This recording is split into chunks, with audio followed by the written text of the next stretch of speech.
Boudoir Photographers, this email template is just for you. Do you ever book a client and they want to either do something in your boudoir session that you're just not comfortable with? Here is what you can send to them. Subject: regarding your upcoming boudoir shoot. Hi, thank you so much for contacting me about our upcoming session and inquiring about whatever they wanted to do during the session or who they wanted to include. I really appreciate you running this by me beforehand, especially since it does go beyond what my typical boudoir sessions include. I took some time to think about this and decided I would prefer to move forward as originally planned without whatever it was.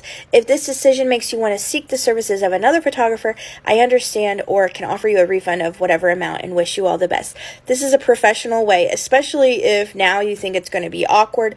You have to remember sometimes you need to say no to clients, and if you're not comfortable, say no. That's fine, and obviously it's going to save you so much headache at the end because you never know what could happen, and you don't want there to be any hard feelings. So I think this is a great way to be professional, yet also stand firm with what you are comfortable with. So let me know in the comments if you need any other advice on any other email templates. If you're looking for more email templates, head on over to my link in my bio.